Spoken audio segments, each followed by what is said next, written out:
అడవుల్లో సైతం వన్యప్రాణులకు రక్షణ కరువవుతోంది. అభయారణ్యాల్లోని పులులు కూడా వేటగాళ్ల ఉచ్చులో చిక్కుతున్నాయి. నల్లమల అడవిలో న్యూ ఇయర్ వేడుక కోసం పెద్ద ఎత్తున వన్యప్రాణులను వధించారు వేటగాళ్లు. వాటి మాంసాన్ని తరలిస్తూ అటవీశాఖ సిబ్బందికి చిక్కారు. నల్లమల అడవిలో వేట, వన్యప్రాణులను వధిస్తున్న హంటర్స్, న్యూ ఇయర్ వేడుకలకు అడవి మాంసం, పెద్ద ఎత్తున పట్టుబడిన వన్యప్రాణుల మాంసం. వేటగాళ్లను అదుపులోకి తీసుకున్న అటవీ శాఖ. నల్లమల అభయారణ్యంలో వన్యప్రాణుల వధ యథేచ్ఛగా సాగుతోంది. పెద్ద పులులు సైతం వేటగాళ్ల ఉచ్చులో పడుతున్నాయి. కర్నూలు జిల్లా ఆత్మకూరు అటవీ డివిజన్ పరిధిలోని శ్రీశైలం కృష్ణా తీరంలో వేటగాళ్లు రెచ్చిపోయారు. కొత్త సంవత్సరం వేడుకల కోసం జింకలు, కండగొడ్డలు, దుప్పులను వేటాడి బంధించారు. వాటిని బల్యాలతో పొడిచి మాంసాన్ని పాలతిని కవర్లలో భద్రపరిచారు. సప్తనది సంగమేశ్వరం క్షేత్రానికి సమీపంలో ఈ తంతు ముగించినట్టు తెలుస్తోంది.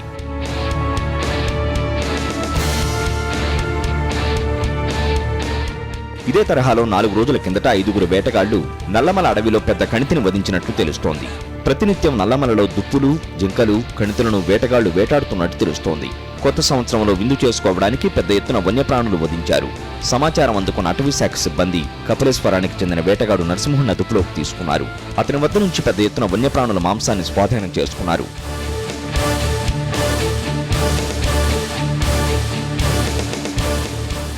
గత ఏడాది కూడా ఆత్మకూరు డివిజన్ పరిధిలోని అటవీ ప్రాంతంలో వేటగాళ్ల నుంచి 2 పెద్ద పులుల చర్మంతో పాటు జింక చర్మాలను స్వాధీనం చేసుకున్నారు.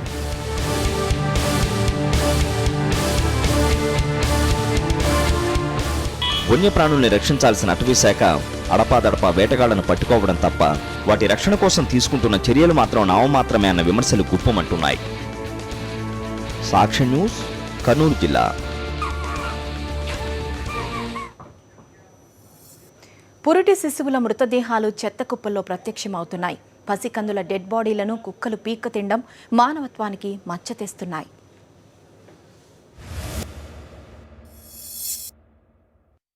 రోడ్డు పక్కన పసికందుల డెడ్ బాడీలు, మంట కలుస్తున్న మానవత్వం. భైంసాలో మగ శిశువు మృతదేహం. అనంత జిల్లా ధర్మవరంలో రోడ్డు పక్కన పసికందు డెడ్ బాడీ. మనిషి అన్నోడు మాయమవుతున్నాడు. తల్లిఒడిలో ఉండాల్సిన శిశువులు మృత్యువాత పడుతున్నారు. ఎలా చనిపోయారో ఏమో కానీ శిశు మృతదేహాలు గుట్టుచప్పుడు కాకుండా రోడ్డు పక్కల చెత్తబుట్టలో దర్శనమిస్తున్నాయి. ఆదిలాబాద్ జిల్లా భైంసాలో బల్దియా చెత్తకుప్పలో ఓ మగ శిశువు మృతదేహం కనిపించింది. డెడ్ బాడీని ఓ గోని సంచిలో కట్టిపడేశారు. మృతదేహాన్ని కుక్కలు నోటకరుచుకుని పీకుతుంటున్న దృశ్యాలు స్థానికులను కలచివేసింది. ఇక్కడ బయలుబజారు పక్కన పాల్డీ రూట్లో ఒక చిన్న బాబుని ఇక్కడ పడేసి ఎవరు వస్తలేరు. మున్సిపాలిటీ వాళ్ళు కానీ పోలీసు వాళ్ళు కానీ ఎవరు వస్తలేరు. ఇక్కడ బాబు కుక్క ఒక కాలు తీసుకెళ్ళినాయి. కుక్కలు తీసుకెళ్తే అక్కడ బాబు ఉన్నాడు. అక్కడ పబ్లిక్ అంతా అక్కడ వచ్చి చూస్తున్నాము గంటల నుంచి. ఇప్పటిదాకా ఎవరు వస్తలేరు. అక్కడ ఎవరు పట్టించుకుంటారు. కుక్కలు జాతీయ రహదారిపై డెడ్ బాడీని వదిలేయడంతో కొద్దిసేపు రాకపోకలు స్తంభించాయి. పొద్దుగలటి సందిపి అందరు చూస్తున్నారు కానీ సార్ వాళ్ళు బీ రాకచ్చిండ్లు, పోలీసు వాళ్ళు బీ రాకచ్చిండ్లు, వాళ్ళు బీ రాకచ్చిండ్లు, మంది చూసుకుంటూ పోతున్నారు. మున్సిపాలిటీలో చిన్న సంటి గుడ్డవు సార్. అనంతపురం జిల్లా ధర్మవరంలో కూడా ఇలాంటి ఘటన చోటు చేసుకుంది. మార్కెట్ యార్డు సమీపంలో రోడ్డు పక్కనే పసికందు మృతదేహం చీరలో చుట్టి లభ్యమైంది. శిశుదేహాన్ని కుక్కలు లాక్కెళ్లడానికి గమనించిన స్థానికులు పోలీసుల దృష్టికి తీసుకువెళ్లారు. సాక్షి న్యూస్, క్రైమ్ డెస్క్. భారీ చోరీ కేసును ఛేదించారు హైదరాబాద్ పోలీసులు. తిన్నింటి వాసాలే లెక్కపెట్టిన పనివాళ్లను కటకటాల్లోకి నెట్టారు. కొత్త ఏడాది మొదటి రోజే హైదరాబాద్ ఉలిక్కి పడింది. లంగర్ హౌస్ సాలార్జంగ్ కాలనీలో పారిశ్రామికవేత్త సుజిత్ అగర్వాల్ ఇంటిలో దొంగలు పడ్డారన్న వార్త గుప్పమంది. న్యూ ఇయర్ వేడుకలకు ఇంట్లోని వాళ్లంతా వెళ్లిన సమయం చూసి ఇంట్లోని ₹1,00,00,000 సొత్తును దొంగిలించారు. కేసు నమోదు చేసుకున్న పోలీసులు ఘటనను పరిశీలించి ప్రొఫెషనల్ దొంగలు చేసి ఉంటారని ముందుగా భావించారు. సిస్టమేటిక్గా ఒక ప్రొఫెషనల్ నేరస్తుల్లాగా నేరాలు చేయడం అనేది జరిగింది. వాళ్ళు ఆ 31 రోజు రాత్రి దాదాపు 10 గంటల 12 గంటల 1 గంట సమయంలో ఒక ఆటో తీసుకొని అక్కడి వరకు రోడ్డుపై వరకు వచ్చి ఆ పక్కనే అక్కడి నుంచి దిగి నడిచి వచ్చి ఆ ఇంటి పక్కన ఉన్న వేరేల ఇంటి నుంచి ఎంటర్ అయిన తర్వాత ఓ ల్యాడర్ ద్వారా వీళ్ళ కోర్టు ప్రిమిసెస్లోకి దిగడం జరుగుతుంది. సుజిత్ అగర్వాల్ ఇంట్లో పనిచేసిన వారిపై వాకప్ చేసిన పోలీసులు ఇంట్లో కుక్గా పనిచేసిన బీహార్ రాష్ట్రానికి చెందిన అన్మోల్ను అదుపులోకి తీసుకుని విచారించారు. లోకి దిగడం జరుగుతుంది. తర్వాత ఆ బ్యాక్ సైడ్లో ఉన్న బెడ్రూము ఆ గ్రిల్స్ అనేవి రిమూవ్ చేసి ఆ గ్రిల్స్ని తీసేసి అందులో ఆ విండో ద్వారా లోపలికి ఎంటర్ అయ్యి ఆ అల్మారాను బ్రేక్ చేసి అందులో ఉన్న గోల్డ్ ఆర్నమెంట్స్తో పాటు డైమండ్ ఆర్నమెంట్స్ దాదాపు 2 కేజెస్ బంగారంతో పాటు net cash and diamond ornaments అన్నీ కలిసి ₹1 కోటి వర్త్ ప్రాపర్టీ దొంగిలించడం జరిగింది. వాటిని నిన్న ఈరోజు ఎర్లీ మార్నింగ్ వాటిని రికవరీ చేయడం అనేది జరిగింది. పోలీసులు శరీరంపై ఉన్న గాయాలపై ఆరా తీయడంతో దొంగతనం గుట్టురట్టయింది.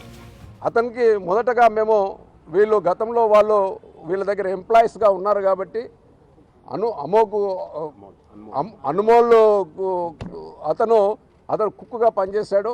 మరి అతన్ని ట్రేస్ చేయడానికి అతను ఎక్కడో ట్రేస్ చేసిన తర్వాత అతని శరీరంపై కొన్ని గాయాలు ఉండగానే మేము అనుమానించడం జరిగింది. ఈ గాయాలు ఎట్లయినాయి అనేది అనుమానిస్తే అప్పుడు అతడు బ్రేక్ అయినాడు. తర్వాత అతను యాక్చువల్గా ఏం జరిగింది అంటే ఆ గ్రిల్ తీసేసిన తర్వాత ఈ మస్కిటో నెట్ లాగా అండ్ ఐరన్ నెట్ ఉంది. ఆ నెట్ నుంచి వాడు లోపలికి వెళ్తున్న సందర్భంలో వాడికి గాయాలు అనేటివి అయినాయి. మరి గాయాలు కాగానే మేము అనుమానించడం జరిగింది. ఈ గాయాలు ఏ విధంగా అయినాయంటే అప్పుడు వాడు బ్రేక్ అయ్యి సార్ మేమే నేరం చేస్తామని ఒప్పుకోవడం జరిగింది. బీహార్కు చెందిన అన్మోల్తో పాటు సోదరుడు కిషన్ దొంగతనం చేసినట్లు పోలీసుల విచారణలో తేలింది. చేసిన దాన్ని కూడా ప్యాక్ చేసి వాళ్ళ ఫాదర్ ఒక దగ్గర మాదాపూర్లో ఒక అపార్ట్మెంట్లో వాచ్మెన్ చేస్తూ ఉన్నాడు. అతని ఇంట్లో పెట్టడం జరిగింది. అతని ఇంటి నుంచి ఇంటాక్ట్ ప్రాపర్టీ కూడా మీకు చూపించడం జరిగింది కాబట్టి అదన్నీ కూడా తీసుకొని వెళ్ళినాడు. అవన్నీ కూడా ఇమీడియట్ మేము రికవర్ చేసి ఈరోజు మీ ముందు ప్రొడ్యూస్ చేయడం అనేది జరిగింది. ఈరోజు వీళ్ళు అరెస్ట్ చేసిన నేరస్తునిద్దరిని కూడా కోర్టులో ప్రొడ్యూస్ చేయడం అనేది జరుగుతుంది.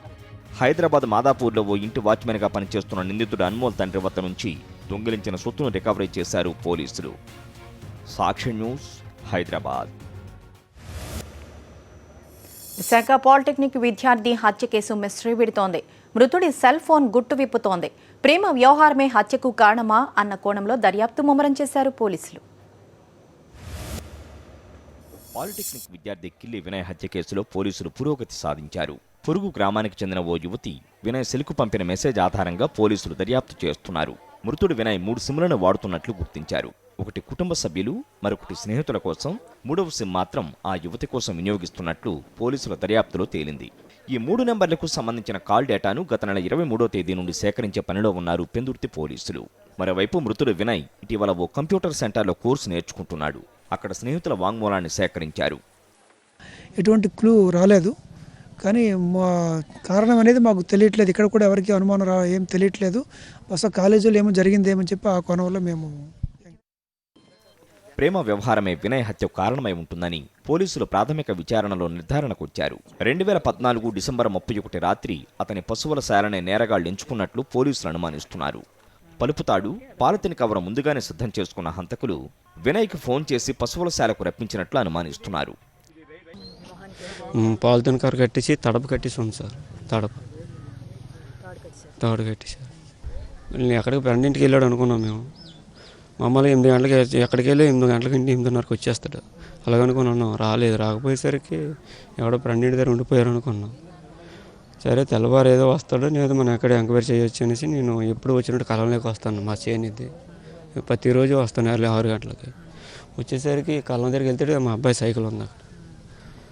చూస్తాడికి వాడిదే పాకలే చూస్తాడికి అక్కడ పడుకొని ఉన్నట్టు ఇలా ఎత్తకాల్లో ఉన్నాడండి. రాట జారేసి పడుకుంటూ అనుకుని లేపితే లేకలేదు. లేకపోగానే చనిపోయాడని మా అన్నయ్య కేకేసానండి. నువ్వంటే నాకిష్టం అని పెందుర్తికి చెందిన ఓ యువతి వినయ్ మొబైల్కు పంపిన మెసేజ్ ఆధారంగా తీగలాగుతున్నారు పోలీసులు. కేసు ముడి 1-2 రోజుల్లో విప్పుతామని దర్యాప్తు చేస్తున్న పోలీసులు వెల్లడించారు.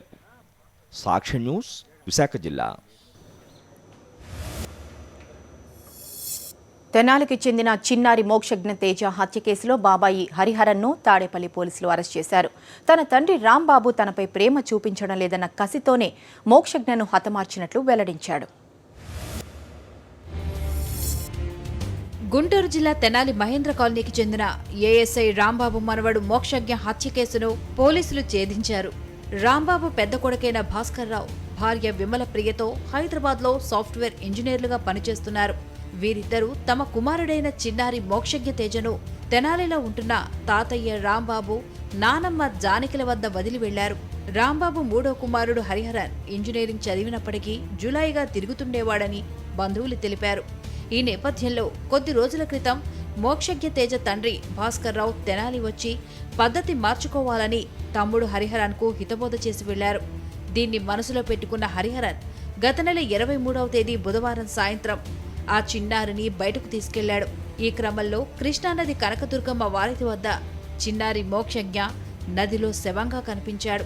చిన్నారిని తీసుకొచ్చిన బాబాయ్ హరిహరన్ వారిదిపై నుంచి విసిరి నదిలో పడేసి ఉంటాడనే నిర్ధారణకు పోలీసులొచ్చారు.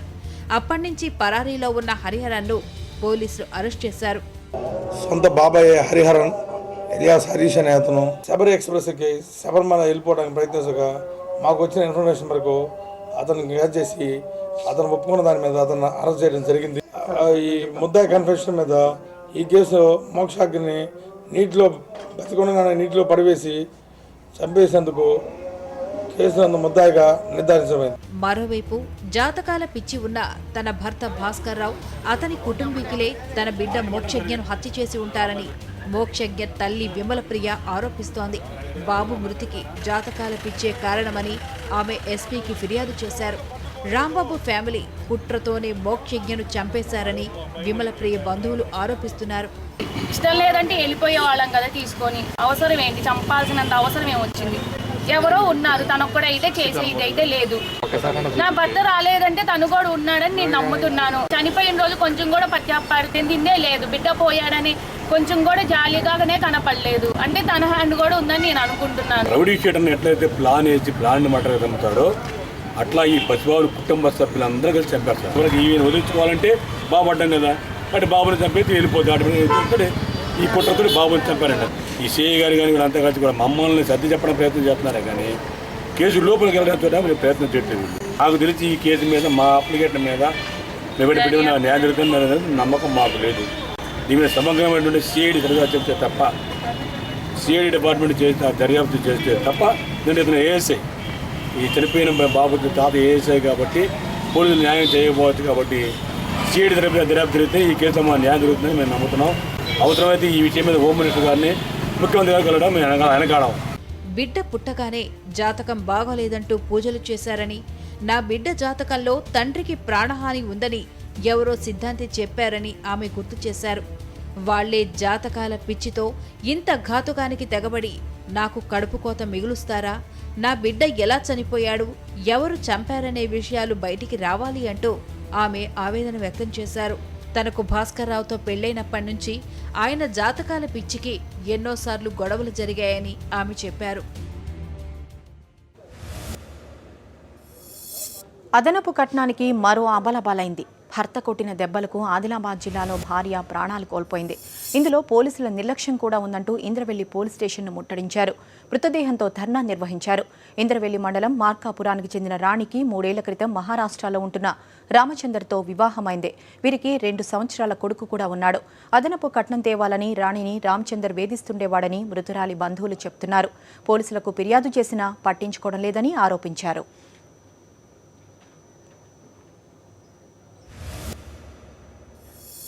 విశాఖలో ఓ వ్యక్తి అనుమానాస్పద స్థితిలో మృతి చెందాడు. మృతుడు విశాఖకు చెందిన మామిడి మురళీకృష్ణ యాదవ్గా గుర్తించారు. విశాఖ ఎండాడ జాతీయ రహదారిపై టాటా సఫారీలో మృతదేహం పడి ఉంది. వాహనంపై టీడీపీకి చెందిన స్టిక్కర్ ఉండడంతో ఆ పార్టీకి చెందిన నేతగా భావించారు. కారులో ఇంకెవరూ లేకపోవడం, డ్రైవింగ్ సీట్లో మృతదేహం ఉండడంతో గుండెపోటుతో మరణించాడా, మరో కారణం ఏదైనా ఉందా అనేది పోలీసులు విచారణలో తేలాల్సి ఉంది. మృతుడు నకిలీ సర్టిఫికెట్ల కుంభకోణంలో జైలుకు వెళ్లి ఇటీవలే బెయిల్పై వచ్చినట్లు సమాచారం. మాకు డైల్ 100 కాల్ ఒక మెసేజ్ వచ్చింది. జూ ఎండాడ్ పెట్రోల్ పంప్ పక్కన టాటా సఫారీ వెహికల్లో ఒక వ్యక్తి అలా ఉండిపోయాడని చెప్పేసి దాని మీద సీన్కి వచ్చాం. ఇక్కడ వచ్చి మొత్తం అంతా వెరిఫై చేసాం. 108 కూడా పిలిపించాం. 108 వచ్చి సార్ పల్స్ పని చనిపోయినాడని చెప్పారు. దాని మీద అన్నోన్ కదా అని చెప్పేసి మొత్తం వెరిఫై చేసాం. వెరిఫై చేస్తే మామిడి మురళీకృష్ణ అని చెప్పి ఆయన ఒక ఫోటోతో పాటు ఒక అప్లికేషన్ ఉంది. అత్యాచారం చేసిన దోషులను పట్టుకోవాలనే ఉత్సాహంతో పోలీసులు అమాయకులను చితకబాదేశారు. మేము నేరం చేయలేదు సార్ అంటూ కాళ్లవేళ్లా పడి బతిమాలినా వినిపించుకోలేదు. నోటికొచ్చినట్లు తిడుతూ చావబాదేశారు వరంగల్ జిల్లాలోని పోలీసులు. గత నెలలో వరంగల్ జిల్లా వర్ధనపేట మండలంలో ఓ యువతిపై సామూహిక అత్యాచారం జరిగిందని పుకార్లు షికార్లు చేశాయి. దీంతో పోలీసులు వర్ధనపేట మండలంలోని ఐనవోలు గ్రామానికి చెందిన హరీష్, అరవింద్, రాజు, సంపత్ అనే 4 కుర్రాళ్లను అదుపులోకి తీసుకున్నారు. నేరం ఒప్పుకోవాలంటూ పోలీస్ స్టేషన్కు తీసుకెళ్లి 3rd డిగ్రీ ప్రయోగించారని బాధితులు ఆరోపిస్తున్నారు. బెల్టులతో, లాఠీలతో చితకబాదేశారని, ఓ దశలో చనిపోతామన్న భయం, బాధ వేశాయని చెప్తున్నారు. బట్టలు ఇప్పించి మొద్దుకేసి నా చిత్రహింసలు సార్, బెల్ట్ పట్టి అవి రోకల్ బండలు, పెద్ద పెద్ద ముద్దులు, ఘోర అంటే ఘోరమైన మాటలు, అక్కడ ఘోరమైన తిట్లు. మనిషిని చూసిన అదే లేదు సార్, మనిషి అన్న విలువ లేదు మాకు. జంతువు కంటే ఘోరమైన హీనంగా చేసింది సార్ టార్చర్. వాళ్ళు కొట్టుడుకు నేనైతే ఇక చచ్చిపోదామని అనిపించింది సార్.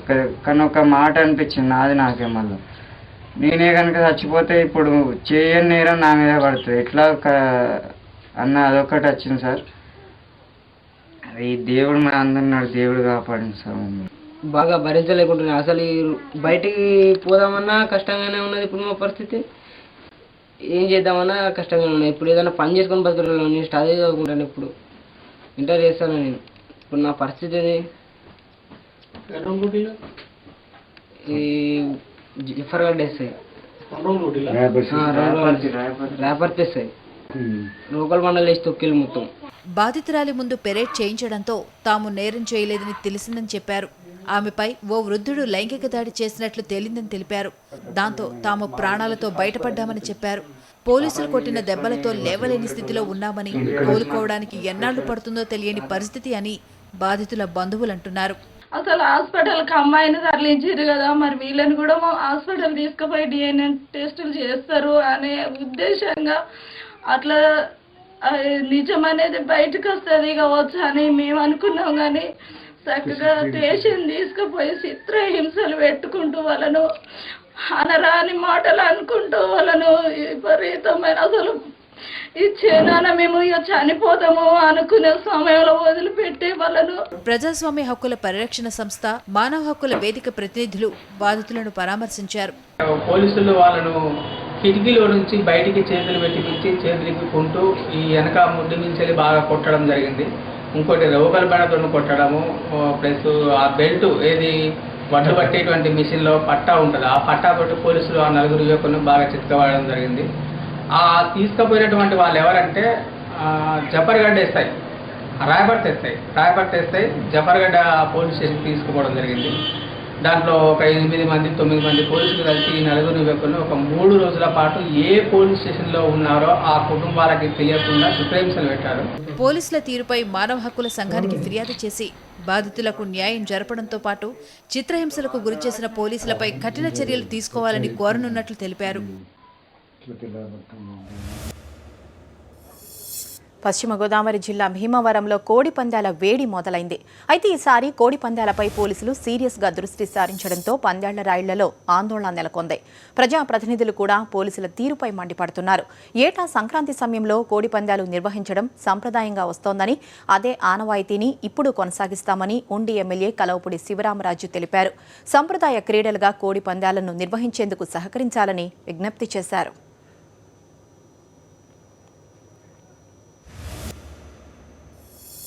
కరీంనగర్ జిల్లా జమ్మికుంట మండలం కోరపల్లిలో ప్రమాదవశాత్తు 2 సజీవ సమాధయ్యారు. కోరపల్లి సమీపంలోని వెంకటేశ్వరపల్లి వ్యవసాయ బావిలో 3 రోజులుగా పూడికతీత పనులు జరుగుతున్నాయి. జేసీబీ సాయంతో పూడిక తీస్తుండగా బావి ధరలు ఒక్కసారిగా కూలిపోయాయి. దాదాపు మీటరు ఎత్తున్న మట్టి కుప్పకూలడంతో బావి లోపల ఉన్న కుమార్, నర్సింగ్ అనే 2 కూలీలు సజీవ సమాధయ్యారు. కేసు నమోదు చేసిన పోలీసులు దాదాపు 2 గంటల పాటు శ్రమించి వీరి మృతదేహాలను వెలికితీశారు.